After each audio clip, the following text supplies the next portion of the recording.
Hey guys, this is Comic Uno, and today I'm doing Comic Uno's Best Comics of the Week. So let's get started. This week I had a very hefty haul with 18 books, and also, I guess a little disclaimer, next week, 90% sure I won't have a video review up, so sorry about that, but I'll read my comics throughout the week, so on Twitter or Facebook if you want my thoughts about certain comics or whatever from that week, let me know, but I'll be back in my regular schedule after the Thanksgiving holiday. So let's get started. Number 18 for me is Fantastic Four 2099 issue 1.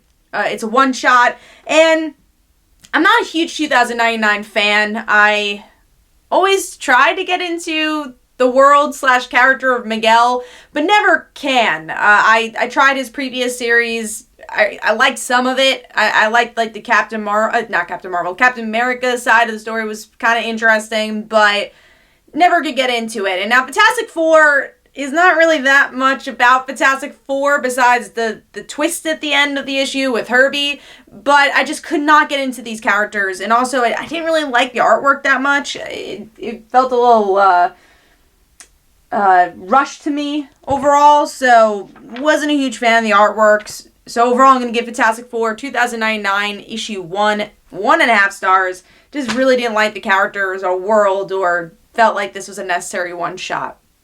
Or honestly, event at this point.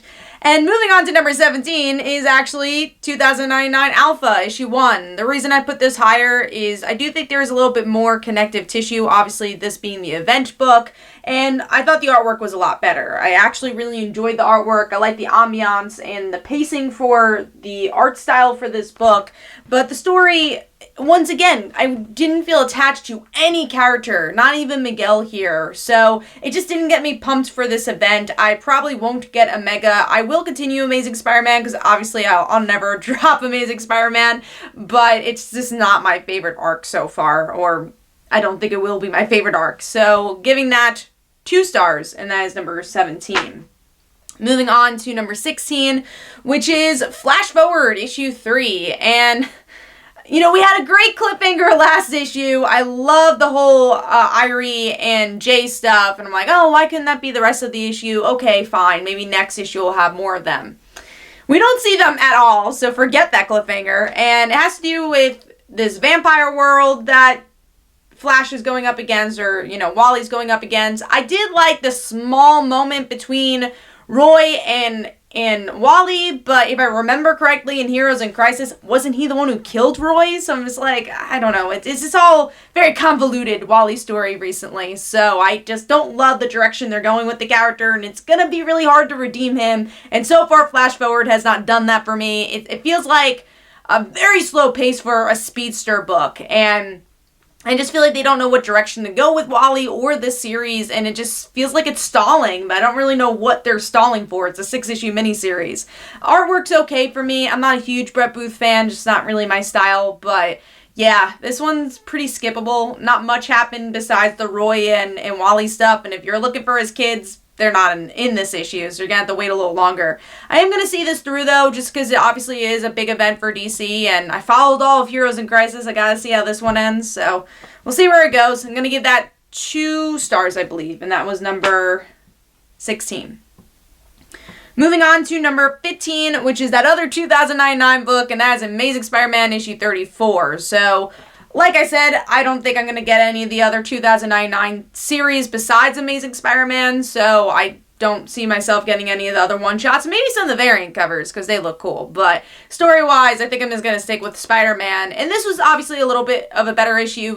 It's the main story, where we get to see Miguel and Peter actually come face-to-face. That was probably my favorite moment. And whatever happened to him in the middle of this issue, he kind of like blows up. But like, alright, he's not dead, so what's going on here? So I thought that was interesting, but there's just so much exposition. Like the first half of the issue is just exposition about the technology of all this. And I'm not so invested in these Doombot things going on or using Dr. Doom as a villain.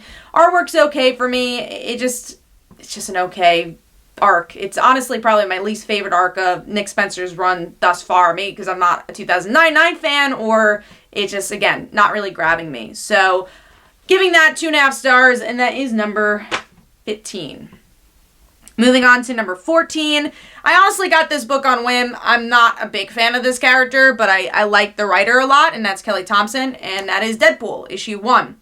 So I had to get this issue for Jeff. I am a big fan of Jeff in the West Coast Avengers. I'm like, all right, how does Jeff appear in this? And honestly, that's the part I really liked about this book, was the small moment we got between Gwenpool and Deadpool. I like their little interaction, how it's very tongue-in-cheek about Gwen's books not lasting. So I like those 2 pages, but other than that, it's very Deadpool. And again, obviously that's not a bad thing. That's what the book should be. But for me personally, as a new reader, it didn't really attach me. Not a new reader. I've read Deadpool before, but I'm not invested in the character, so it just couldn't get into the arc or his humor, and that's okay. So honestly, point being is that if you're already a Deadpool fan, I think you'll enjoy this. Honestly, it felt a lot like the movie in some regards to the humor, and if you're not a Deadpool fan, I don't think this is gonna make you a Deadpool fan, which I feel like the previous run with Dugan did do that. It kind of gave you a little bit more layers, and that's what I was kind of expecting with this, but the humor is pretty good for the book. It just didn't give me enough to want to read the next issue, sadly. And also, I'm not a huge fan of, I'm not going to pronounce his last name right, Bachalo's artwork. It's very blocky to me, and it kind of distracted me from the rest of the story. So, Deadpool issue 1 gets 2.5 stars, and that is number 14. Moving on to number 13, which, again, you either love this or hate this series at this point. I don't think there's really a middle ground, and that's Batman issue 83, and I just didn't feel anything for this, and I should. This is Alfred dead. You know, I should feel something, and with the narration and the kind of poetic monologue, I just couldn't get into it. I mean, mostly what happens is that Batman puts a sheet over Alfred, and he faces his father. That's all that really happens in this issue. It's a very quick read, and you know, I just didn't get those emotional beats that I feel like we should have, and we have gotten in a more recent story like Batman Curse of the White Knight / White Knight. I got that emotion with Alfred, and here this is the main continuity, and I just didn't feel anything. Maybe because I didn't really like his death that much. Again, I didn't really like the poeticness of the monologue. It's just not my thing. And like I've said, I think if you've been enjoying Tom King stuff, especially post issue 50, you'll continue to like it. It's very much in the vein of what he's been doing. But if you're like me and kind of grown tired of this style of storytelling, then it's not going to really impress you. I liked last issue a bit more. I thought it did well with balancing the poeticness with some action and plot progression. This one's not really progressing much, but I did like the artwork, and we'll see where this whole entire Batman versus Thomas Wayne thing goes. And I like the small symbolism of Alfred talking, and then you get to see the visual of the paint on the wall that says, "You are not Batman." And I felt like it's kind of Alfred saying, "You're more than just Batman," and I did like the small moments of him, you know, talking about his relationship with him, but it just wasn't as gutsy as I think it could have been. So overall, I'm gonna give that 2.5 stars. Artwork is splendid for this book, though, but just didn't really feel this issue as much as I wish I had. But I am gonna pick up that Alfred R.I.P. one-shot that'll hopefully bring some more emotion for the whole Bat family as well. Moving on to number 12, which is another Batman issue, and that is Von Freeze, which I was just talking about this universe, and that is Batman White Knight. And I actually read the backstory about how this came to be, which I really enjoyed overall, but the story, I don't really know how it completely fit into White Knight.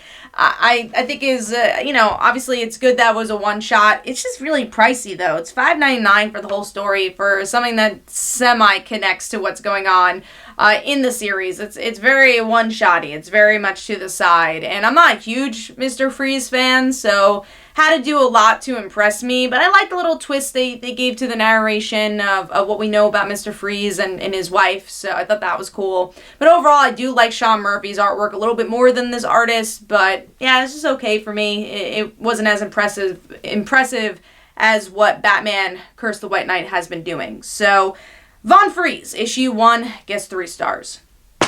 Moving on to number 11, which is, this is lower than usual, and that's the Immortal Hulk, issue 27. As you guys know, I love this book, but this issue focuses on Roxxon, which I guess, is going to be more the newer villains of this series, which obviously you need to have some conflict with Hulk. He can't just not verse anything besides the whole world.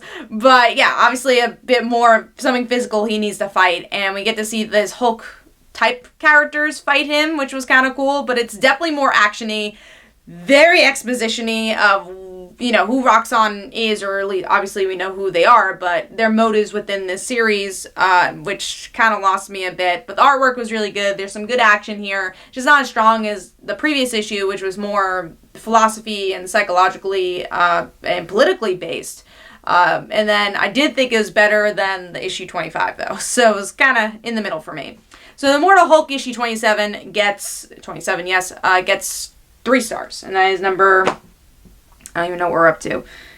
That was number 11. Moving on to number 10, which is Glowverse Babyface issue 1, which I thought was a one-shot. It's actually, it looks like it's a mini-series.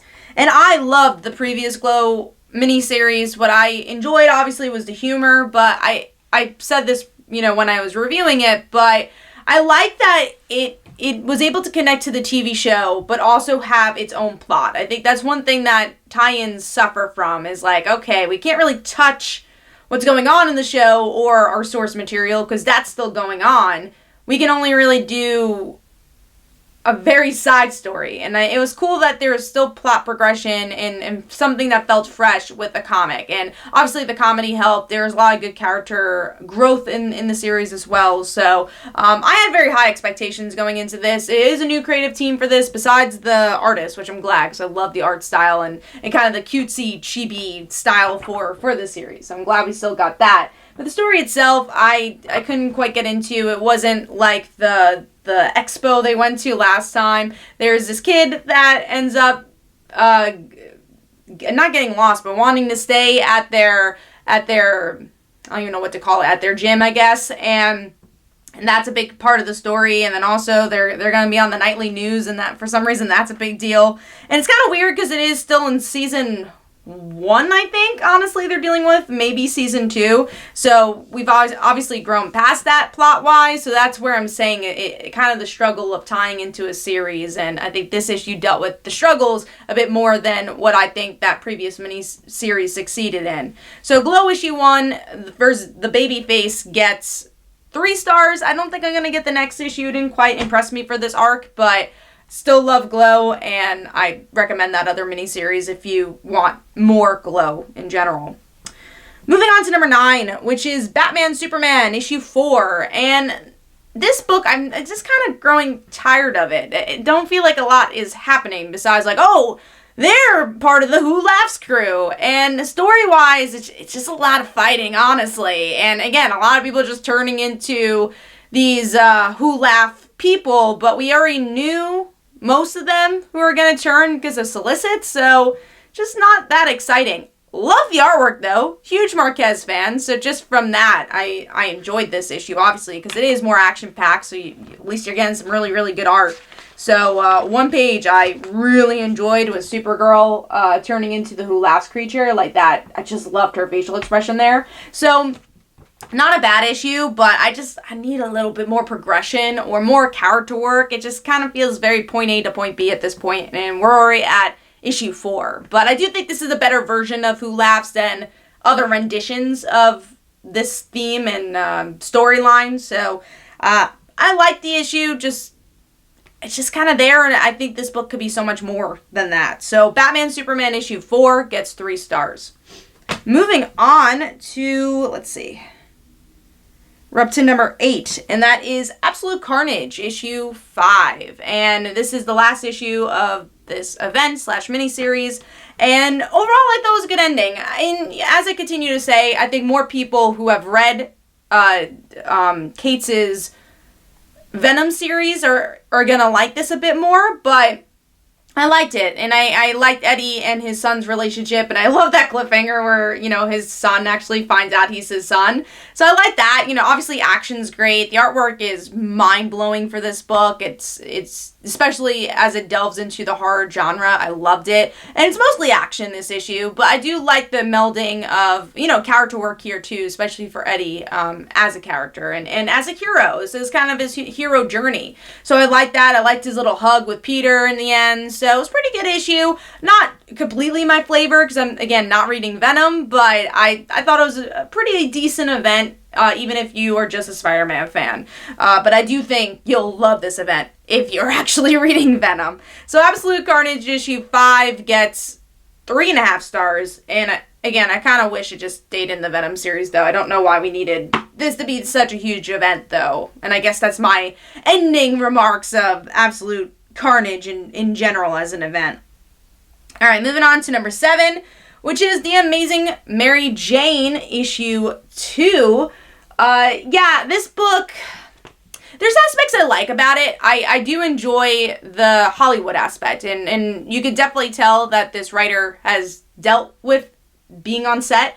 So there's just some lingo that, and again, just some cases that happen in this issue that it's cool that we get a very informed writer writing this stuff, and it's a very interesting and different type of comic. But as someone like reading a Marvel book and a Spider-Man book, you want some more action. You want some more superhero-ness, which is weird because usually I do like slice of life stories, but with Mary Jane, I want her to be a badass too. So right now she's just like an actress, and I want them to balance the superhero aspect a bit more, and I think that's what they've been struggling with, especially the end. You do get a superhero moment where the Sinister Six come in and be like, hey, we're here, and that was the cliffhanger of the last issue, but it waits until the end of the issue to deal with that, and it always just feels tacked on, that they just don't know what to do with the superhero aspect of this book, while it's still trying to deal with the Hollywood stuff. So I'm kind of torn on it. I'm enjoying the read, but I think it can be a much better comic than it is right now, and I'm excited to see if it does improve overall and finds that balance. And artwork is pretty solid, though. I actually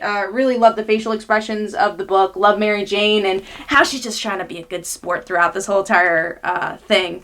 So, Amazing Mary Jane issue 2 gets 3.5 stars, and that is number 7. And now we're moving on to number 6, which is Frozen, I guess kind of Frozen 2, but Frozen True Treasure. And I picked up most of these Frozen books. I'd never, I don't think, really finished them because I just like, where's the story going? And this, I like that it had more of a direction, which is why it's higher. It does tie into Frozen 2, which obviously is a good week to come out because it comes out this weekend. So I enjoyed that aspect, that it actually does tie in. It has to do with Anna and Elsa's relationship. I don't know why we needed 4 pages of the Build a Snowman montage, because I think if you're reading this book, you probably know what happened in the first movie. But yeah, with this, it was cool to learn more about their family, and I think this has a bit more of a plot compared to the previous Frozen stuff, and yeah, it was a fun issue. So Frozen issue 1 gets 3.5 stars. I do want to see Elsa use her powers more, though. That's like the one complaint. I do think it's very talky, this book, especially for like a kid's book. I want to see a little bit more action from it. Moving on to number 5, which is Marauders issue 2. Yeah, it's a little lower for me. I do like this book a lot. Obviously, it's the X-Men book I'm enjoying the most because I love this team, and I am a very, very, very, very big fan of Kitty Pryde. So I like that, but I'm conflicted because I like the ambiance. I like what the theme is, which is like this pirate stuff, and it's cool that Kitty's working with Emma, and I just like that she doesn't give a shit anymore. She's getting tattoos on her knuckles, and she's just ready. She's getting drunk all the time. But my issue is that I don't feel like there was much of a lead up for Kitty to be this vehicle for this. Kitty is kind of acting out of character, which is fine because she's dealt with a lot of stuff. She can't get on the island. That sucks. Her wedding didn't work out. That sucks too. So I understand why she would be in this place, but there's no dialogue that actually explains why she's at this place. And that's the one thing that kind of restricts me from loving this book, is that I don't get Kitty's motives at all. I don't know why she's just like, I give up. I think there's definitely plot points to get you there, but there's just nothing that's been explained yet. But I like this book a lot. I think it's a lot of fun. I just like her being a pirate. I love the ending where she's just like, I'm the Red Queen, bitch. So there's a lot of cool moments here. I especially like Emma and Kitty's relationship and their very complicated friendship here. The artwork for me is okay, though. I think there could be a bit more detail at points, but I do love the action overall, especially Kitty kind of using her smarts and her wits in combat. And even her past, where she's like, oh, do you want to dance? And she's like using pressure points. So I like that overall. I'm just curious about the knuckle thing. Like, after Marauders is done, is she always going to have these tattoos on her knuckles? But I still love it. I think that's badass. But hopefully we get an explanation of, you know, how Pirate Kitty kind of came to be and in her emotions towards this big change. Because she's acting a lot like Wolverine, which, yeah, totally makes sense. Because that's like her father figure. But I still need to know how she got there. So Marauders issue 2 gets 3.5 stars, and that is number 5. Moving on to number 4, which is Teen Titans issue 36, and I like this book a lot. It's always really consistent, always a very solid read, and this issue in particular, we get to see Crush dealing with her dad in her head, and I do like the little moment where Crush is like, oh, don't look at my head anymore, and Lobo's like, I know you're gay, I don't care. So I like that. I enjoyed that little moment, and also there's just a lot of great character moments in general where we get to see Kid Flash and Roundhouse dealing with their friendship, which obviously is a little bit complicated now, and a bit more of Red Arrow, so really well-balanced issue overall, and now the Teen Titans are kidnapped, and Crush is going to have to make a decision of, am I going to be controlled by my dad, or how am I going to get out of this? So, really solid issue overall. Still not like a hugest fan of the art style, but I've gotten used to it overall, and now it's just kind of the aesthetic of what this series is. So, yeah, giving Teen Titans issue 36 4 stars, and I think it's one of the better Year of the Villain stories, even though it's not exactly tied in that much. But, alright, moving on to number 3, which is Crowded, issue 10. I love this book, and I like that we get a little more explanation of Vita and Charlie's past. So, especially Vita, she kind of opens up of why she quit being part of the Secret Service. And then also this issue is them finally admitting their feelings and definitely reacting onto those feelings, which I loved. I love that they just couldn't get off each other here, and all that sexual tension that's been building for 10 issues kind of explodes as they also kind of get to know each other. I just love the freshness of that relationship, and honestly the realism of them starting this relationship and how those emotions can feel. So I really enjoyed that overall. Artwork's really good. I also like learning a little bit more about this assassin who supposedly was on the internet for a while because of her parents and was rich because of it. And I guess how social media can kind of destroy your life too. And I like that commentary because obviously this is very much a commentary on social media, this whole series, and technology in general. So I like the little moments we got into it, especially because, again, this is an issue where we get to learn a bit more about Charlie and Vita, so it makes sense that we learn about that character as well. So overall, I'm going to give Crowded issue 10 4 stars, and that is number 3. Moving on to number 2, which is Captain Marvel issue 12. And this was a really solid issue. It's a very quick read. I will warn you on that. It's very quick because it's mostly an action issue. But I like that they start in the middle here. You know, you expect you're going to read this evil Captain Marvel story, and it ends up being that she's already evil. And you're like, whoa, what happened here? And she's fighting Thor. It's a pretty epic fight. And then by the end, she has to get the head of all the other Avengers, which means her friends as well, like Jen and Spider-Woman. I think Spider-Woman's still part of the Avengers. Haven't read Avengers in a while, but I'm hoping Jen and Jessica would be part of it. Jen especially, because she is part of the Avengers. But I'm curious to see where that's going to go and how the hell Carol got here. It seems like her inner monologue, she's coherent and like she knows what she's doing and that she's doing some bad stuff, but there's obviously a reason why this is happening. So I like the mystery aspect. I like the action here, and it was a pretty solid issue for me. So Captain Marvel issue 12 gets 4 stars. Really excited to see where that arc goes. Moving on to number 1, which is Dial H for Hero issue 9. I love this book. It's so good. it wows me every issue. I just love the creativity of this book. And we also learn a bit more about Miguel and Summer in this issue, because they're finally in Metropolis, so we get to see them just as characters interacting. And we do get a little drop that Miguel is a queer character, so I'm excited to see where that goes. And I had a feeling one of the characters were going to be queer. I thought it was going to be Summer. But I like that, because I feel like this type of book, you would always have, all right, in the end, Summer and Miguel end up together, and it's cool that they're just friends, they're just buds, and they're on this adventure. So I like that, and I like that they did the character I didn't expect, because I didn't think they would go that route with Miguel. Again, I thought it was going to be Summer.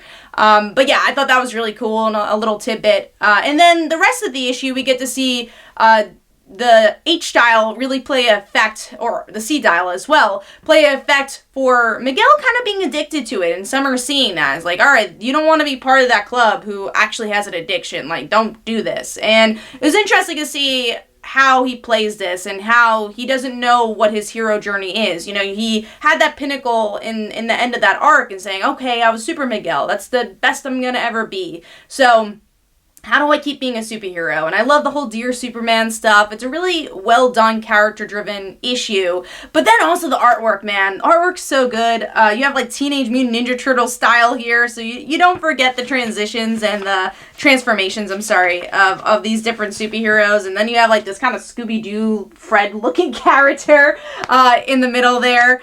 And yeah, one scene I absolutely love, though. It's such a small scene, but it's Miguel and Summer saying, hey, you know, we can't reveal who we are, even if you like this guy. And then the elevators close, and it's them as superheroes. I absolutely love that. And also, again, I love the small moments of them trying to be interns, trying to live the life of the city when they know nothing about the city. They suck at coffee orders. It's cool that they're working at the place that Superman works, and they don't know Superman works there. So I guess this is going to be before the Bendis identity stuff. But yeah, I love this book, guys. If you're not reading Dial H, I think it's one of the best books out there. It's definitely my favorite DC book out there right now. So, Dial H for Hero, issue 9, gets 4.5 stars, and that is my pick of the week. Hopefully, you guys enjoyed. This is Comic Uno. Go follow me on Twitter and my Facebook. Go check out my comics, like Father Like Daughter, and They Call Her a Dancer. And every Tuesday at 10 p.m. Eastern Time is Comic Book Weekly, where we discuss our favorite comics and comic book news. Thanks, guys. Bye.